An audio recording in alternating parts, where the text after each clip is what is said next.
What is up, team? Welcome back to the Red Storm Rapid Reaction Podcast. I'm Pat Kane. Once again, finally joined again with my good friend Cole Latshaw. Cole, not expecting, not hoping to have this conversation we're about to have this soon. St. John's, unfortunately, did not make the cut, the NCAA tournament this year. Once again, this year left at the altar. How you feeling, Cole? Not great, dude. Happy to talk to you. Hopefully the podcast that we record here is as good as the rant that you and I just had off air, just riling each other up. I thought maybe after like a couple nights sleep, I would feel better about this situation, but I'm not. I'm staring at resumes right now that I wrote down on my trusty notepad and staring at FAU and Michigan State and Virginia and comparing that to what St. John's metrics and resume looked like. And I still can't wrap my head around how we didn't make it. At the end of the day, I'm trying to tell myself we have Rick Pitino for 5 more years in all likelihood, and we're in as good of hands as could humanly be possible. So my confidence is still high that we'll get to the mountaintop. Just a shame that we ended the season playing as well as we did, as white hot. Finally, Rick Pitino brought this team together as one solid unit, and we thought we crawled our way out of the hole that we had dug ourselves. We thought we were going to make the tournament, but the committee decided not, and decided to go elsewhere, and decided that the Big East was only worthy of 3 invites, which I don't agree with. But yeah, you sending those committee members Christmas cards next year, Cole? I will be sending them coal. They will be getting coal in their stockings, and not me. But it is obviously very disappointing. And I came on here after the Seton Hall win, and I don't know, maybe I took the word of too many people in the media world, in the college basketball world, that said St. John's is a lock, and I came on here and spoke as if it was a lock. I did say it wasn't 100%, and that's for sure it wasn't. Of course, everything post Seton Hall seemed to go against us. Upsets, long tourney runs, the bid stealers, we know the deal. Even then, though, the committee thought we were past the next 4, not even really in consideration, which is incomprehensible to even understand how that gets to that point so far away. Seton Hall's got a hell of a gripe. Providence has a gripe too. The Big East, as a whole, did not get the respect it needs, it deserves, it was warranted, and it's disappointing to hear such a lazy, weak, kind of sit back in the corner and almost apologize response from the Big East Conference instead of standing up and showing how pissed off they rightfully should be. Doesn't your heart just break for Chris Ledlam, Dennis Jenkins, Joel Soriano, Jordan Dingle, Sean Conway, Naheem Aline? They had earned the right to play a few more games and to take this to its final conclusion, but that was taken away from me. You mentioned kind of the explanation that the committee had given and Val Ackerman's sort of non-answer to that, but I wrote down just Charles McKillen, the chair for the committee, had some comments specifically about the Big East teams, and I thought we could read through them real quick for anybody that hadn't seen them. He said about St. John's, they were 4-10 in quad 1. They had 7 opportunities at the top 3 teams from the Big East and went just 1-6 with a home win over Creighton and no non-conference wins of note. He said about Seton Hall, the best non-conference win was against Mizzou. They played Baylor, Iowa, USC, and Rutgers, dropped those games. He mentioned that Rutgers was without one of their best players in that loss. He then said UConn was without Donovan Clingan for a half in that win. I think Donovan Clingan got hurt when Seton Hall was already up by 5 in the second half. So that's insanely disrespectful. You and I were talking off air. I think one of the things sort of with the 3 teams, St. John's, Seton Hall, Providence, who you could all consider snubs in different rights from the Big East. I think it was kind of going into Selection Sunday, it was all about metrics between those teams as far as what the committee was going to rely on most. Was it going to be St. John's metrics-based resume? Was it going to be Seton Hall being 13-7 in one of the best conferences? Or was it going to be Providence with 6 quad 1 wins? Providence, what he had to say was, when you look at Providence 4-7 on the road and not having much to stand on outside of in terms of metrics. St. John's again, 32 in the net, 4-10 in quad 1 wins, 6-2 in quad 2, 10-1 in quad 3 and 4, with the only loss being quad 3 against Michigan. Again, just hard to wrap our heads around this. 4-7 on the road is like such a point as being bad. It's like if you're 5-6 on the road, that's good. If you're 6-5 on the road, that's really good. Yep. 4-7 isn't like an abysmal record on the road. It's hard to win on the road. Obviously, these are bubble teams we're talking about. So I think that's crazy. I'm not going to do too much crying for St. John's. Obviously, I feel bad for those seniors, as you mentioned, and they did, we thought, do enough. But Seton Hall at 13-7, I can't get over, and it's scary to think about that moving forward. It's a little bit scary because if you're 13-7 in the Big East, how that's not a shoo-in is one thing. How it's not even a bubble like limp in at the end is a completely different ballgame. And they didn't just pick it up off the crumbs at the bottom. I understand this year was different. We all got a 4-game head start with DePaul and Georgetown, but still, that means they went 9-7 in the rest of the league against a very competitive league, a 9-teams league. All of them were at the bubble at some point. And they beat UConn and Marquette, the top 2 teams. So to think about them not getting in with that resume, I feel bad for those guys. I feel bad for Providence. Obviously, they competed so hard when Hopkins went down, and they can still continue to play at a really high level. And then St. John's, we thought if we won out and then we took care of advantage in round 1 against Seton Hall, that we'd be in a good spot. And then we showed our capabilities the next day against the clear number 1 team in the country, UConn. But we weren't even close. So, I think if we would have took advantage of some opportunities we had, St. John's out of conference, we would be in a much better spot and had a chance to be right there talking about you, Boston College, and you, Michigan. So I'll blame us for not making it, but to not consider Seton Hall with 13-7 is just, it's a troubling thought moving forward with where we are as a conference. Just to sort of play devil's advocate to you, comparing some of the resumes against some teams that versus like sort of looking at our metrics versus some of the teams that did make it. So like I mentioned, 32 in the net, 25 in KenPom, 33 in strength of schedule, which the committee says is so important. How about a net of 24 in Q1, a team that was 3-9 versus us being 4-10. In quad 2, 6-5 versus us being 6-2. And then 10-0 in quad 3 and 4 versus us being 10-1. KenPom of 18, which is slightly better than our strength schedule being 13. That's Michigan State, who again wasn't really on the bubble. FAU, how about an 8 seed? Not on the bubble, an 8 seed. A net of 39. Quad 1, 2-2. Again, we have 4 quad 1 wins. Quad 2, 8-3.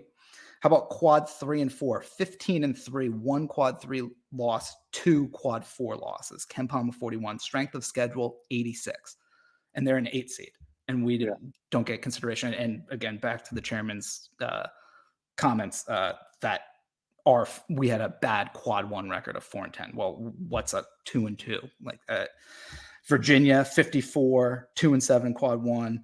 8-3, 13-0, and 3-4, 69 KenPom, 69 strength of schedule. One of the ones that gets me, this is the last one as we run through this. Net of 17, great net. Quad 1, 3-6. Quad 2, 4-1. Quad 3 and 4, 17-0. KenPom of 15, strength of schedule 57. And want to take a stab at who that is or what line? Run it through the quad 1 and quad 2 record again. 3-6 in quad 1 and 4-1 in quad 2. So 7 losses on the year? Exactly. Yep. And let me say they're way higher than an 8 seed. Way higher than an 8 seed. That would be Gonzaga as a 5 seed. Okay. Yeah, they creep back up to 5 after people thinking they were on the potential bubble this year.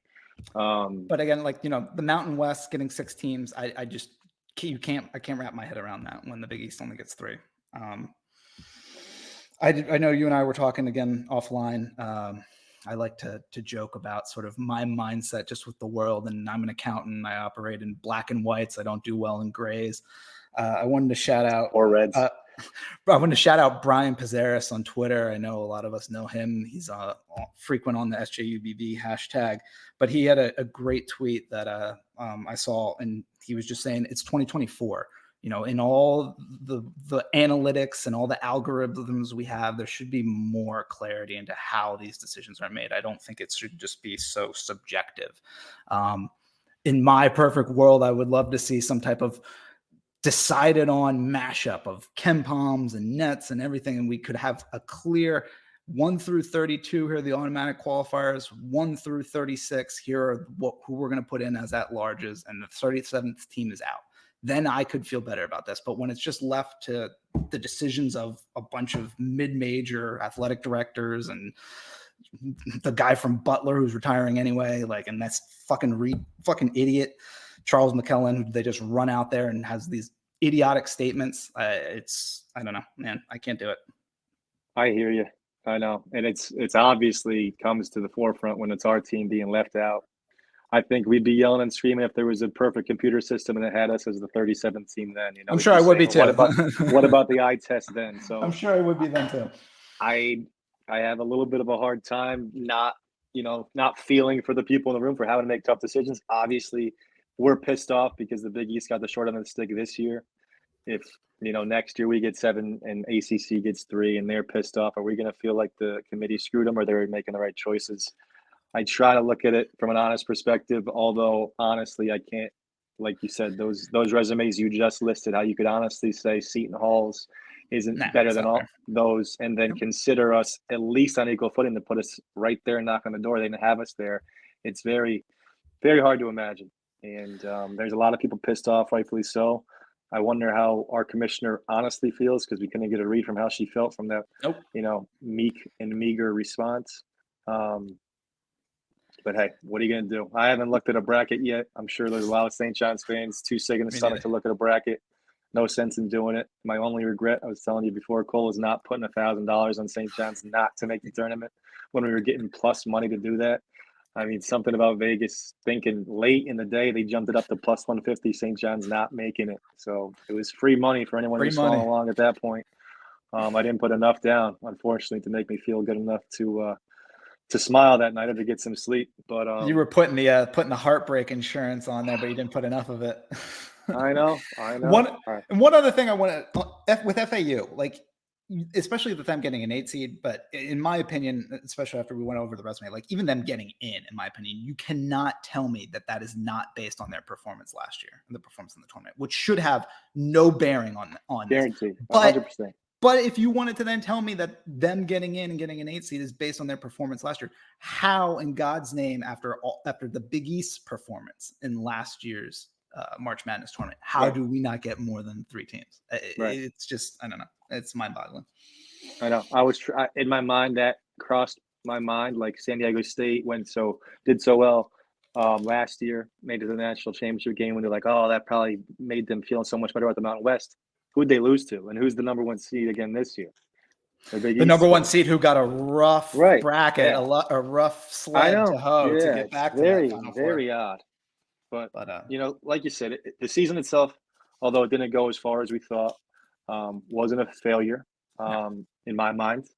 I said first week last year when Rick Pitino got hired, I don't just expect NCAA tournaments out of nowhere. UNC last year was the number 1 rated team in the country. Start the season, didn't make the tournament. It's not that easy. At the end of the offseason when we had our final roster, I did say that I expected to make the tournament with what we had. So I am a little disappointed in that sense. But this is where we were, a razor thin margin error. I think, 20 and 13, that's the most wins we've had since 18-19. Not the year 18-19, but 2018, 2019. It's the 7th 20-win season we've had this millennium, so those don't happen that often. Although in all 7 of those, we haven't had more than 21. So let's get to 22 wins. I think Rick Pitino will get us there soon enough. 11-9 in the conference. It's the most conference wins since Steve Lavin's first year. Keep in mind, we were also playing an 18-game conference schedule up until 2020. But that's the 5th best conference winning percentage we've had since turning millennium, and it's the first year we've made the Big East Finals since 2000 as well. So a lot of positive, obviously, with the expectations that come with Rick Pitino. There was some letdown middle of the season. Some guys almost even came close to jumping ship, which was ridiculous in its own mind, but I think he got those guys back on board safely. And I know I'm very much encouraged and looking forward to, the immediate future with Rick. And then, like you said, the 5 years we got remaining on that contract. And I think also the highest turnout for attendance that we've had since like 2001. I forget the exact numbers, but yeah. So kudos to the fans for coming out and showing up and supporting all season long. Like you said, I think even once we saw the finalized roster, our expectations when we were talking about it preseason were, hey, let's get to the tournament. Maybe we can win a game once we get there. Maybe we can win more. Who knows? But the biggest thing for us was getting to the tournament, and we finished just barely shy of that. So ultimately, we can't say it's too much of a failure missing the tournament. We were just about where we wanted us to be. We saw growth out of some young players, some who may be key pieces moving forward. Simeon Wiltshire looked great. Much better later in the season. RJ Luis was starting to blossom, 18-9 in that last game against Seton Hall. Hopefully we can get these guys to stick around, continue to grow, continue to work. Zuby, Brady. I think the future's bright. Glenn Taylor. See what Rick can do with some Mike Rapoli money out in the transfer portal. That might be able to bring in some big fishes. So We'll see. Yeah, I'm sure we'll go hunting for the big transfers. I'm sure we'll get some big names. We've heard a few rumblings about, on the boards and on Twitter, some big names. So I'm excited for that. I would like to see us keep those 5 guys who were part of the rotation who have eligibility left, the 2 freshmen plus Zuby, Taylor, and Taylor, and Lewis. Obviously, that'd be a big help. And I think not only does it help because they're good players, but the continuity is a big thing. You don't want to just restack the deck every year. Nope. And even if we get better players than those guys and they play in a complementary role, it might be a hard sell, but you see what you can do, and hey, we can pay those guys to be happy too. But I like those guys, and I don't want to just have to, find out 13 new guys every fall. I know Coach Pitino doesn't want to do that either. No. So hopefully we can keep at least, 3 of those 5, hopefully more, 4 or 5 of them, and then take the 3 freshmen we got, and then go have a heck of a transfer haul. We need some guards who can really score. We need some athleticism in the front court. And we'll see if Rick can get that job done. I'm sure him and Coach Matt are excited for these next few months in the portal. Absolutely. And we'd be remiss for not mentioning Cruz Davis putting his name into the transfer portal today. Best of wishes to him. Talking about the hoping to hold on to at least those 5 guys as sort of a core unit to move on with, and with our 3 incoming freshmen. One thing I wanted to bring up, you talked before sort of about your excitement level coming into March Madness. This is always, even with St. John's missing it in the previous years, this is always my favorite time of year. I mean, college basketball for me, I'm a huge sports guy. Phillies, Eagles, Sixers, love my football, love my baseball. College basketball is something different for me. My St. John's fandom is something different. There's a Grand Canyon-sized gap between St. John's and the rest of my fan base. With the news that we got, I'd be lying if I said I wasn't very down and very not as usually excited as I am for the March Madness tournament starting up on Thursday. But just not only about the current state of St. John's being left out and Seton Hall and Providence getting burned, but I think also just some of the transfer portal news. I'm not sure if you saw John Fanta had a great rant about the transfer portal opening the day after Selection Sunday. Yeah, what a terrible idea is. I do just think it's just such a terrible look. But as far as we go and trying to hold on to this sort of 5 key person core, I just think it's so asinine of the NCAA not to provide proper guidance related to multi-time transfers. It seems like now multi-transfers will just immediately be eligible after a little bit of hubbub back and forth in the courts in December. Obviously, Rick had made decisions related to this team last year in bringing in guys that had previously transferred, a Zuby, a Glenn Taylor, RJ Luis, who would then be definitely with us and presumably wouldn't want to transfer again and sit out. And now just to have Rick made roster decisions based on that assumption, and then have those guidelines kind of change and new rules come out, in my opinion, is just so insane. And similarly, just with like the no rules, kudos to the kids. Glad they're getting their piece. They deserve it. They're the ones out there on the court. But to not have any guidelines and just have this be the Wild West and have, Miami last year just go out and buy a Final Four roster. Like, I think this is bullshit. And, Rick brought up a great idea of salary caps and stuff like that on NNL. And I just think it's a matter of time before guidelines are put on all this. It's a matter of time before the transfer portal doesn't open the day after Selection Sunday. But that we have to sit here for a few years until the NCAA can pull their heads out of their asses. Like, it's just frustrating, especially when we have a 71, 72-year-old coach who is one of the greatest of all time and probably only has a few years left in him. Like, I want to be as excited as I should be for Rick Pitino, and I'm just see my excitement get tempered by just the complete morons that run the NCAA. Well, Cole, what would happen? How excited would you be if this rule happens to work in our favor and one Walter Clayton comes back up north? I will retract everything I just said, and I will say Walter Clayton, Florida's probably hot. You got a young kid, and he probably doesn't like all the heat and humidity. Yeah, New York is beautiful. No, I hear you. It does. Clarity Mike would be nice. Rapoli is paying great money. Clarity would be nice. To have some set standards would be nice. I don't know how they come up with it. It's a fucking mess, and it would take a lot for me to stop following college basketball. Of course, I'm sure a lot of people feel the same way, but it seems like it's not going in the right direction, and that can only lead to bad things as the time goes forward. So they got to figure it out. And I don't have the answers for them. Not many people do, but you're right. People are losing interest, and coaches are losing interest, and it can only lead to bad things going forward. Yeah, dude. I mean, but you're brought up the perfect point that coaches are losing interest. When the sport loses a coach like Jay Wright, like clearly about like some of these rules that were coming down the pike.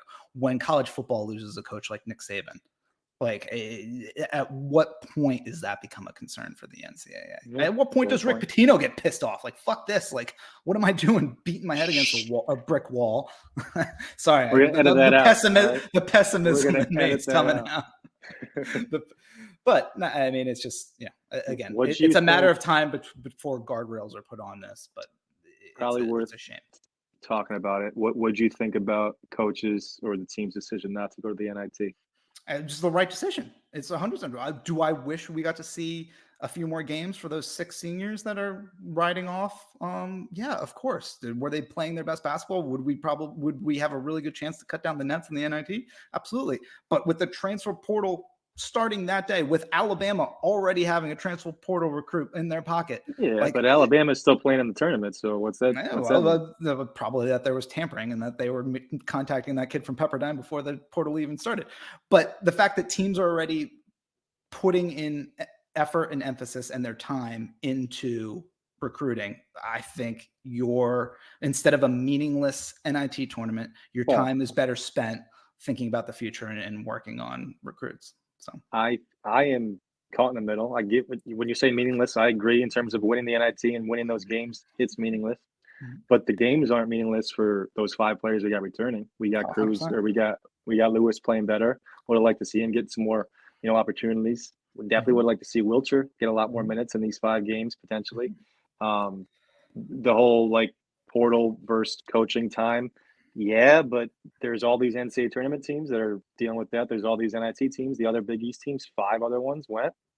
So it's like, what are we really saying to the rest of the conference if we're not going? I don't know. I trust me.